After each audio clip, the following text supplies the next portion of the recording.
Oi, tudo bem? Eu sou Kleber Saideles, este é o canal Madeira Prima e vamos falar sobre vernizes.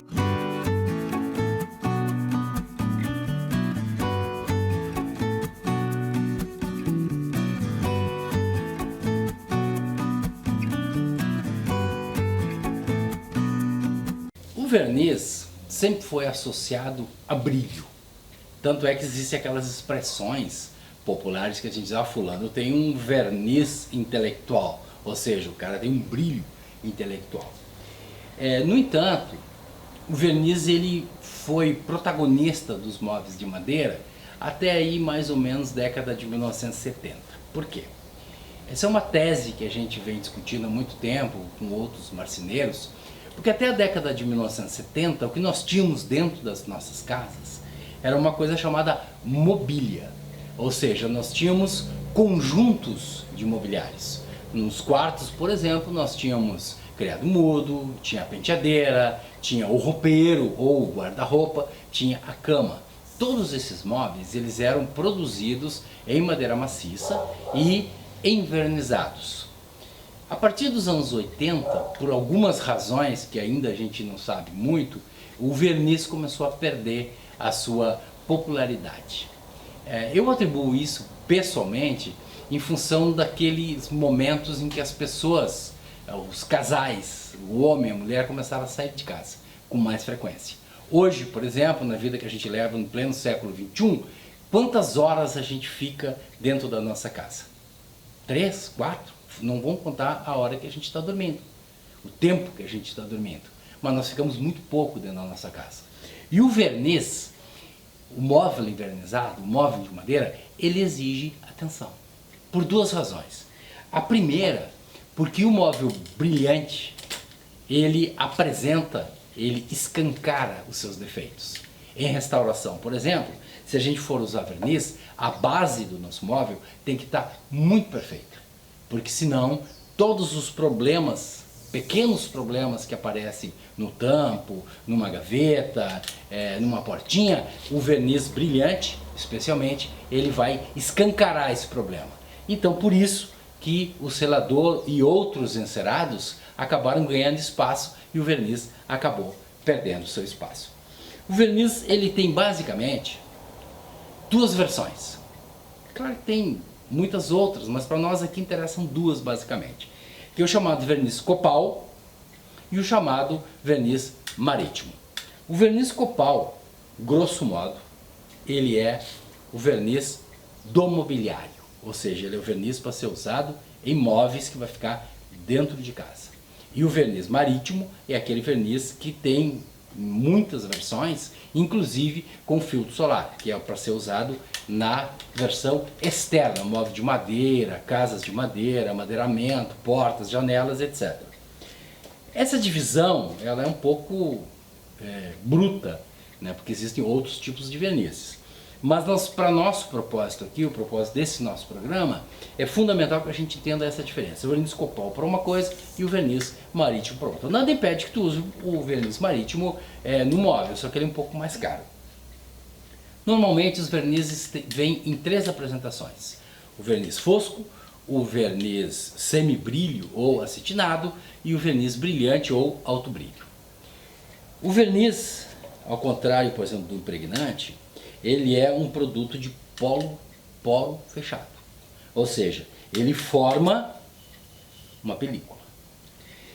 O verniz pode ser aplicado com um pincel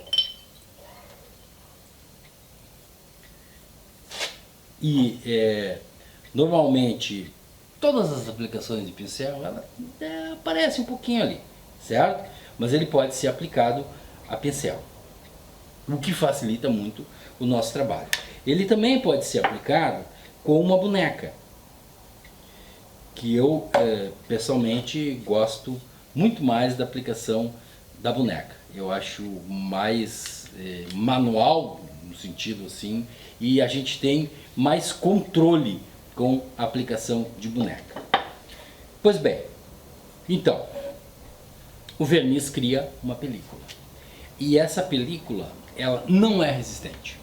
Se a gente colocar aqui uma panela quente, uma caneca, usar ali, por exemplo, estamos lá tomando chopinho e tal, largar o copo ali em cima, o que acontece? Ela vai começar a ficar marcada. E ele tem um outro problema. É muito difícil da gente fazer retoque.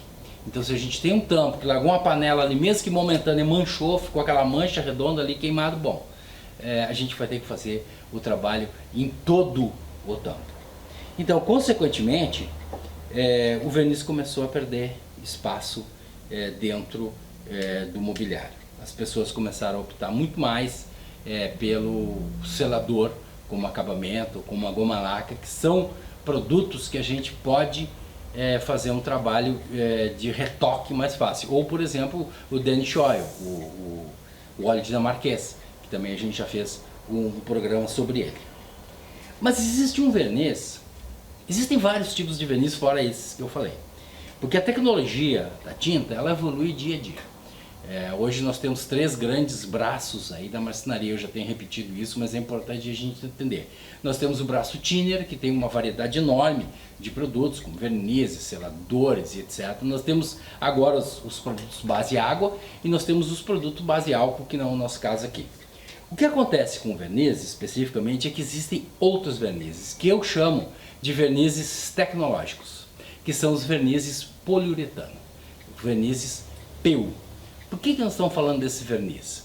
Porque existe uma situação que a gente vai usar esse verniz.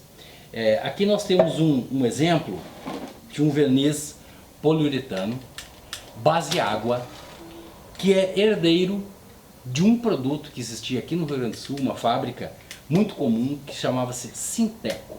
Sinteco aqui no Rio Grande do Sul, não sei se no resto do Brasil era assim, era o sinônimo de verniz para assoalho. Ou seja, esse verniz, ele é tecnológico, ele traz assim alguns componentes muito diferentes. Ele resiste a risco, ele resiste ao tráfico de pessoas, porque ele é feito para o chão.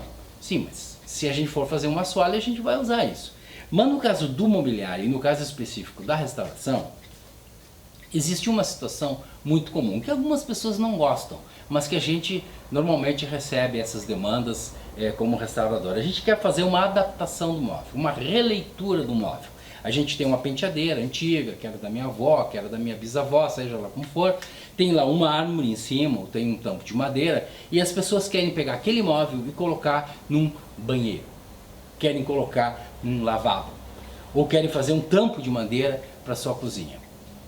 A gente sabe que madeira e água não é uma coisa que combine muito, ou seja, a madeira dentro do ambiente úmido, ela sofre, há pouco tempo ela vai se deteriorar, a menos que a gente possa usar um verniz poliuretano. E aí que entra o nosso trabalho diferenciado em termos de verniz. O verniz PU, esse aqui é um verniz base d'água, acetinado, ele pode ser usado como uma espécie de impermeabilizante dos móveis usados em área molhada. Então nós temos um móvel que vai para um lavabo, que vai para uma cozinha, que vai para um banheiro, e o que nós vamos fazer? Nós vamos passar esse verniz PU. Nós vamos passar de acordo com o fabricante. No caso desse aqui, por exemplo, nós passamos uma de mão, esperamos 2 horas, ele seca, nós passamos uma lixa, passamos uma segunda de mão, se quiser passar uma lixa, passamos uma terceira de mão. Para as pessoas que não querem nenhum tipo de brilho, existe o fosco. Para as pessoas que também não querem brilho, existe o acetinado, que a gente pode trabalhar com uma esponja dessas aqui de aço, passa nele, tira aquele brilho e utiliza uma cera para manter a impermeabilização. Então, os vernizes têm muitos outros tipos, e o importante é a gente testar. Mas basicamente, quando a gente fala em verniz, a gente imagina brilho. Se a gente não quer brilho, a gente vai ter que usar um fosco, um acetinado. O brilho, como nós dissemos lá no início, é aquele elemento que escancara os problemas. Então a gente tem que ter uma base muito bem feita para a gente poder usar o verniz. Então, verniz copal para móveis, verniz marítimo para aqueles móveis ou aquelas madeiras que vão ficar no exterior, e um verniz que a gente apresentou, que é o verniz poliuretano, esse aqui no caso base água, que é um verniz que a gente pode usar em móveis que vai para áreas molhadas. Bom, falamos tudo sobre verniz? Claro que não. Se a gente for na loja, vai ter lá uma infinidade de outros vernizes, inclusive verniz com fio solar, com garantia de 10 anos, etc, etc, etc. Mas nós queremos fazer esse pequeno passeio pelos vernizes para nos deixar como opção, especificamente no caso dos trabalhos de restauração. Então, clique lá no nosso like, inscreva-se no nosso canal e, acima de tudo, preserve o seu móvel de madeira. O futuro será mais verde.